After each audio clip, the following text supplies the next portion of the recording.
السلام علیکم ورحمۃ اللہ وبرکاتہ، نحمدہ ونصلی علی رسولہ الکریم، اما بعد فاعوذ باللہ من الشیطان الرجیم، بسم اللہ الرحمن الرحیم، رب اشرح لی صدری ویسر لی امری واحلل عقدۃ من لسانی یفقہوا قولی۔ ایاک نعبد، ایاک بھی دراصل دو لفظ ہیں، ایا اور کا ون لیٹر ہے لیکن پورا معنی دیتا ہے۔ کا مطلب ہوتا ہے یورس، اور ایا کا لفظ آیا ہے اونلی کے معنوں میں، ایک طرح سے اس کو مزید خاص کرنے کے لیے۔ اور نعبدو ہم عبادت کرتے ہیں، واہ اور ایا کا صرف تجھ سے، نستعین ہم مدد چاہتے ہیں۔ نعبدو کا لفظ جو ہے یہ عبد یعبدو سے ہے، اور اس سے لفظ عبادت بنا ہے، اور عبادت کا لفظ ہم سب بولتے ہیں۔ عین بے دال اس کا روٹ ہے۔ عبودیت کہتے ہیں عجز و انکساری کا اظہار کرنا، اپنی ہیوملیشن کا اظہار کرنا، اپنی کمزوری کا اظہار کرنا۔ عبودیہ کس کو کہتے ہیں؟ اپنی کمزوری، عاجزی، انکساری اور اپنی کم مائگی کا اظہار کرنا، بتانا کہ ہم کیا ہیں، بہت بڑی چیز۔ ویسے ہم سارا دن کیا پروو کرتے رہتے ہیں؟ بالکل اپوزٹ ہی کر رہے ہوتے ہیں۔ بہرحال عبادت کہتے ہیں اپنی کمزوری کا اظہار کرنا، اپنی عاجزی کا اظہار کرنا، یہ لفظی معنی ہے، لٹرل میننگ۔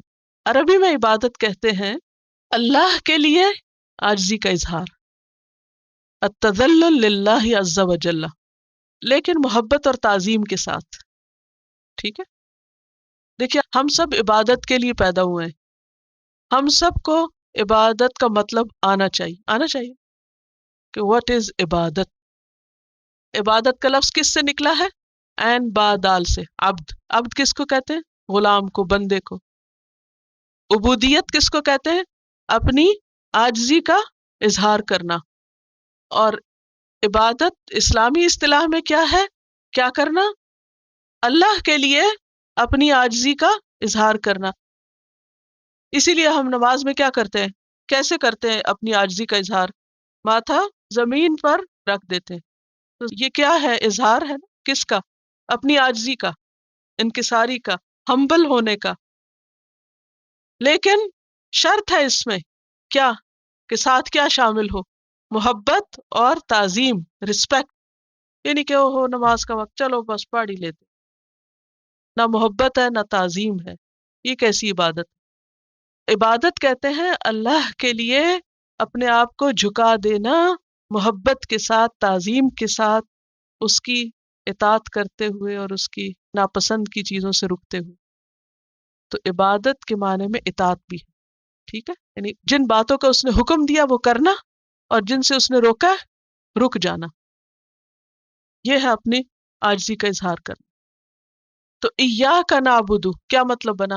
صرف تیری ہم عبادت کرتے ہیں، صرف تیری۔ کیوں صرف تیری ہم عبادت کرتے؟ کیونکہ تجھ جیسا کوئی ہے ہی نہیں، لیس کمثلہ شیء، ویسا کوئی ہے ہی نہیں، پھر کسی اور کی عبادت کیوں؟ سب کو کھلانے پلانے والا، پالنے والا وہی ہے، پیدا کرنے والا وہی ہے، وہی انتہائی مہربان ہے، ایسا مہربان کوئی نہیں۔ وہی قیامت کے دن کا بھی مالک ہوگا، بے حساب بخش دے گا۔ تو پھر عبادت کس کی ہونی چاہیے؟ کسی اور کی نہیں، اسی کی، اسی کے آگے جھکنا چاہیے۔ ایاک نعبد، لیکن یہ مشکل کام ہے نا، ہر جگہ جہاں اذان ہو، جہاں نماز کا وقت آئے، اذان نہ بھی ہو تو وقت آ جائے تو سب چھوڑ کے اس کے آگے جھک جانا، یہ کیا ہے؟ اظہار ہے۔ پریکٹیکلی ہم بتاتے کہ اللہ تعالیٰ ہم سب سے زیادہ آپ کو چاہتے ہیں، آپ ہمارے لیے سب سے زیادہ امپورٹنٹ ہے۔ یہ ہے عبادت۔ اور نماز ہے کیا؟ تنہائی میں اللہ سے ملنا، کسی اور سے بات نہیں، کسی اور کا کچھ سننا نہیں، کچھ نہیں۔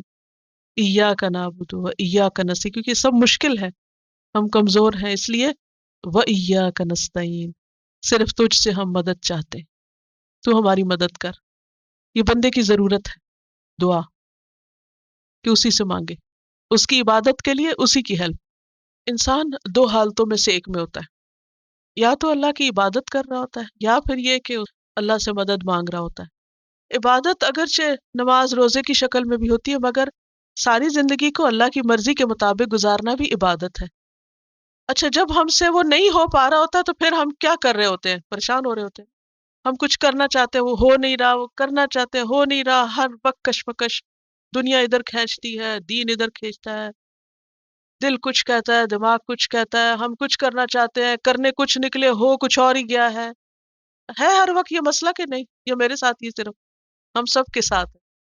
ہم کو سمجھ آ گیا ہے کہ اللہ ہمارا خالق، اس نے بنایا، ہمیں پتہ ہے وہ سب سے بڑا ہے، ہمیں پتہ ہے ہمیں کھانا پینا وہی دیتا ہے، ہمیں پتہ ہے ہم نے مر کے ادھر ہی جانا ہے، ہمیں پتہ ہے ہم عبادت کے لیے بنے ہیں، اور ہم کرنا بھی چاہتے ہیں اور کرتے بھی ہیں۔ جو کرنا چاہتے ہیں بعض وقت کر نہیں پاتے، اور جو کرتے ہیں بعض وہ ٹھیک ہی نہیں لگتا، ہر وقت لگتا ہے کوئی غلطی کر بیٹھے۔ ہر نماز کے بعد یہ احساس ہوتا ہے نا اس طرح نہیں پڑھی گئی جیسے پڑھنی چاہیے، دل نہیں مطمئن ہوتا، سیٹسفیکشن اس طرح نہیں ہوتی کہ ہاں بھی حق ادا کر دیا سب ٹھیک ہو۔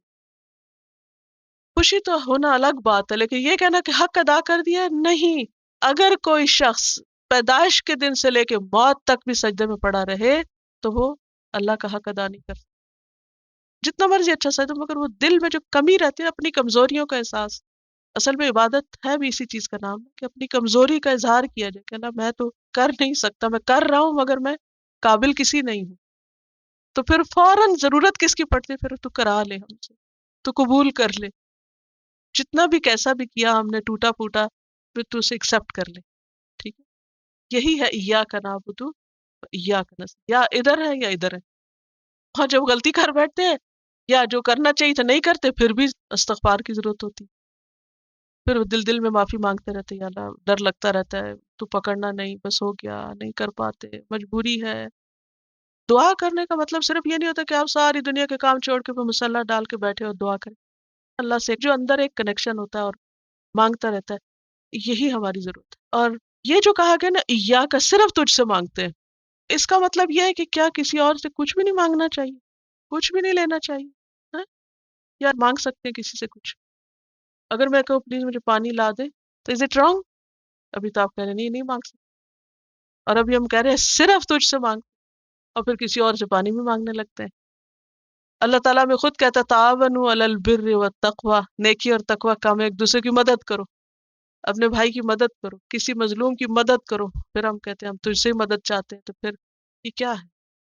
بندوں سے بس وہ مانگنا چاہیے جس پر وہ قادر ہو، اس سے زیادہ نہیں، اور اللہ سے وہ مانگنا چاہیے جس پہ وہ قادر ہے، اور کس پہ وہ قادر؟ ہر چیز پہ۔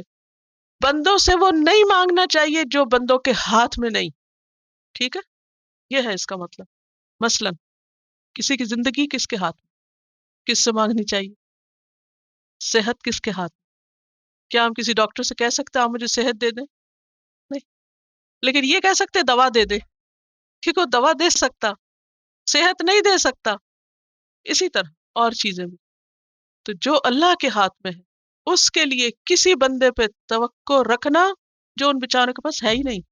ہم بعض اوقات دوسرے سے ایکسپیکٹیشن رکھتے ہیں نا، یہ کر دے گا، وہ کر دے گا، پھر وہ نہیں کرتا، پھر ہم ناراض ہو جاتے ہیں۔ نو، ہم کیوں مایوس ہوتے ہیں ہر وقت، فرسٹریٹ ہوتے ہیں؟ کیونکہ بندوں سے ہم وہ ایکسپیکٹ کر رہے ہوتے ہیں جو ان بیچاروں کے پاس ہے ہی نہیں۔ جس دن ہمیں یہ سمجھ آ جائے ساری فرسٹریشن ختم ہو جائے اور ہر ایک کو معاف کر سکے ہم۔ بندوں سے تعلقات بھی اس وقت اچھے ہوں گے جب ہمارا عقیدہ صحیح ہوگا۔ جب وہ نہیں کر سکے گا، ہمیں پتہ ہے وہ بیچارہ ہے، نہیں کر سکتا، وہ کمزور ہے۔ عام طور پہ ہماری مشکل کیا ہوتی ہے؟ جب ہم چھوٹے ہوتے ہیں ہم اپنے ماں باپ کو خدا سمجھے بیٹھے ہوتے ہیں، ہر چیز سمجھتے ہیں، ماں باپ تو ہر چیز کر لیں گے، ہمیں کر کے دینا چاہیے۔ اچھا شادی کے بعد ہم کیا سمجھتے ہیں؟ ہر چیز میاں کے ہاتھ، سب وہ کر سکتے۔ اچھا بعض لوگ تو بہت سمجھدار ہو گئے، وہ نہیں سمجھتے، وہ کہتے ہیں ہر چیز ہمارے اپنے ہاتھ میں، ہم خود جاب کر سکتے ہیں، ہم انڈیپینڈنٹ ہیں، ہمارے ہاتھ میں ہے۔ لیکن سب کچھ ہمارے اپنے ہاتھ میں بھی نہیں۔ تو اوور کانفیڈنٹ ہونا یا کسی پہ اتنا توکل کر بیٹھنا کہ بس یہ تو میرا آقا ہی ہے اور ہر چیز اسی کے اختیار میں ہے، سب غلط ہے۔ صرف اللہ ہی ایک ذات ایسی ہے جس کے ہاتھ میں سب کچھ، بندوں کے ہاتھ میں جو کچھ ہے لمیٹڈ کوانٹٹی اور لمیٹڈ ٹائم، ٹائم بھی لمیٹڈ ہے۔ اگر کسی کے پاس قارون جیسی دولت بھی ہو، بازو کا دل ہی نہیں ہوتا، وہ دے سکتا مگر اس کے اندر اتنی بڑی کمزوری ہے بخل کی، وہ بیچارہ کھول ہی نہیں سکتا ہاتھ، وہ ڈوب مرے گا اسے لے کے، لیکن دے گا نہیں۔ اور بعض اوقات ہوتا ہی کچھ نہیں، بعض اوقات ہوتا ہے وہ دیتا ہی نہیں، بعض اوقات دے سکتا ہی نہیں، تو یہ ساری کمزوریاں ویکنیسز بندوں کے ساتھ ہے، اللہ کے ساتھ نہیں۔ اللہ کیا ہے؟ سب کچھ دے سکتا، تو ہمیں عبادت اسی کی کرنی چاہیے جو ہماری ساری ضروریات پوری کر سکتا ہے۔ اب صحابہ کرام کا طریقہ یہ تھا کہ ایون وہ چیزیں جو بندے بھی دے سکتے ہیں وہ پہلے کس سے مانگتے تھے؟ اللہ سے مانگتے تھے۔ میں جب صبح پڑھ رہی تھی اور لکھ رہی تھی اور خیالات اپنے جمع کر رہی تھی تو اچانک مجھے کوئی پریشانی یاد آئی ہوتا ہے نا، پڑھ رہے ہوتے ہیں جو بالکل تنہائی میں خاموش بیٹھ کے، تو آپ کو طرح طرح کے خیال بھی آتے ہیں۔ اچھا لکھتے لکھتے ذرا میرا ہاتھ سلو ہو گیا، تو مجھے وہ چیز بادر کر رہا ہے، میں نے کہا میں کیا لکھ رہی ہوں؟ کون قادر ہے یہ سب کرنے؟ میں کیوں نہیں مانگ لیتی؟ میں نے قلم چھوڑا اور اللہ سے مانگنا شروع کر دیا کہ اللہ تعالیٰ تو قادر ہے، تو کر سکتا ہے، تیرے ہاتھ میں ہے سب کچھ، تو کر دے۔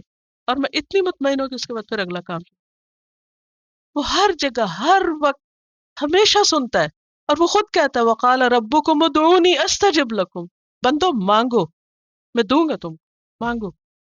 ہاں اس کے دینے کا انداز فرق ہے، وہ نہیں جیسے بندے اچھا پانی دو تو گلاس ہاتھ میں دے دے، ایسا نہیں دیتا، اس کا اپنا ایک انداز، ایک طریقہ ہے دینے کا۔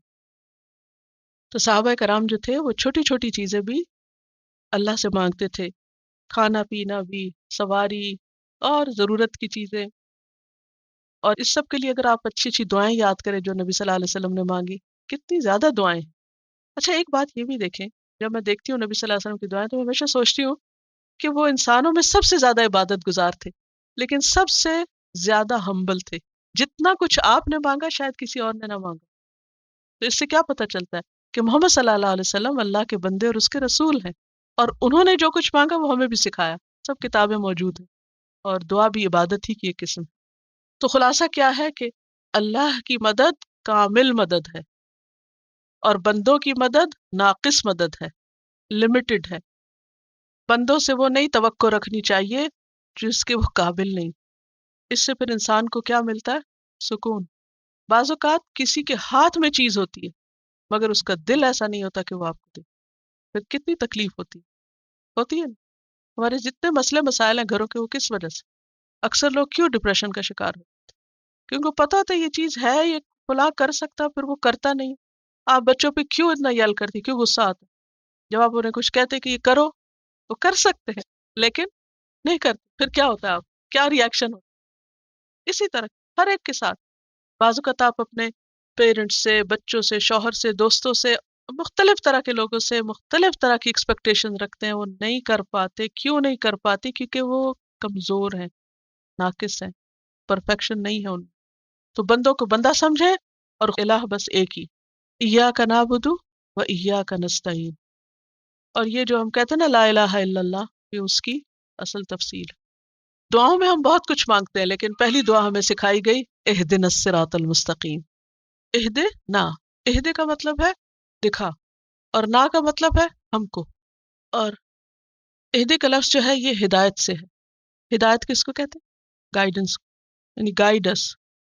اور ہا دال اور یا اس کا روٹ ہے، کسی کو نرمی اور شفقت کے ساتھ راستہ دکھانا۔ تو اہدنا الصراط المستقیم، دکھا ہم کو سیدھا راستہ۔ کون دکھا سکتا ہے؟ اللہ۔ کیسے؟ کیوں؟ وہی کیوں دکھاتا ہے؟ اسی سے کیوں مانگے؟ اسی نے ہم کو بنایا ہے، وہ ہمیں سب سے زیادہ جانتا ہے، اور وہ اس دنیا کو بھی جانتا ہے۔ اس کو زیادہ پتا ہے کہ کدھر سے جانا چاہیے، کیا کرنا چاہیے۔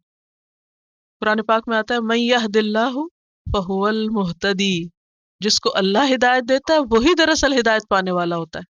سورۃ الکہف آیت 17، اور سورۃ الرعد 33 میں آتا ہے وَمَن يُضْلِلِ اللَّهُ فَمَا لَهُ مِنْ هَادٍ، جس کو اللہ بھٹکا دے اس کو کوئی ہدایت نہیں دے سکتا۔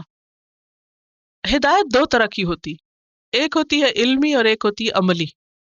ہدایت علمی کا مطلب ہوتا ہے علم کے ساتھ کسی کی رہنمائی کرنا، یعنی صرف اس کو نالج دے دینا۔ اس کو ہدایت ارشاد بھی کہتے ہیں، عربی میں دلالت بھی کہتے ہیں۔ میں بھی آپ اس کو عربی جانتا ہوں اس لیے بول دوں تو کوئی حرج نہیں۔ اور دوسری ہوتی ہے ہدایت عملی، جس کو ہدایت توفیق یا ہدایت عمل بھی کہتے ہیں۔ ٹھیک ہے نا، علم والی، جیسے ہم کہتے ہیں اللہم انی اسألک علما نافعا، تو یہ ہے ہدایت علمی۔ اس وقت جو آپ کو مل رہا ہے وہ کیا ہے؟ ہدایت علمی، آپ کو علم مل رہا ہے، اور اس سے آپ کو پتہ چل رہا ہے کہ اچھا کیا کرنا چاہیے، کیا نہیں کرنا چاہیے، ہے نا؟ یہ ہے ہدایت علمی۔ یہ بھی اللہ ہی دیتا ہے، اللہ ہی لایا آپ کو یہاں۔ نہ میرے بس میں تھا اور نہ آپ کے اپنے حصے میں. تو ہو سکتا ہے آپ نے کسی وقت بہت دعا سچے دل سے کی کہ یا اللہ ہم کو قرآن سمجھا دے اور اچھا علم دے دے. تو یہ اللہ ہی کی توفیق سے ہوتا ہے. اللہ راستہ دکھا دیتا ہے، چلا جاتا ہے انسان، کھل جاتی ہے کتاب، پڑھنے لگتا ہے، سمجھ آنے لگتی ہیں باتیں. دس از ون اسٹیپ. ٹھیک ہے، اسٹیپ نمبر 1 ہے. یہ کیا ہے؟ ہدایت علمی. آپ نے مانگا، اللہ نے آپ کو راستہ دکھا دیا. اب واپس گھر جا کر دوسرا حصہ ہے ہدایت عملی، کہ جو علم حاصل کیا ہے اس کو عمل میں بھی لانا ہے انشاءاللہ. جو سوچا اس کو کرنا بھی. ایٹ لیسٹ اور کچھ نہیں تو سچے دل سے الحمدللہ کہنا سیکھ. ابھی آخر میں تھوڑی سی بات کروں گی کہ ابھی کام ہوم ورک کیا ہے. تو ہدایت اللہ دیتا ہے، اسی کی توفیق سے آتی. اب آپ بہت سے لوگ کہتے ہیں اللہ چاہے گا تو ہم کو ہدایت مل جائے گی اور کوشش نہیں کرتے. یہ ایک غلط طریقہ ہے. جو شخص کچھ چاہتا ہے اس کے لیے کوشش بھی کرتا ہے. مثلا اگر کسی شخص کو مال کا شوق ہے تو وہ جاب ڈھونڈے گا یا نہیں؟ وہ کہے گا اگر قسمت میں ہوا تو اچھی جاب مل ہی جائے گی. ہر روز لوگ جابس کی وہ کھول کے بیٹھ جاتے ہیں اور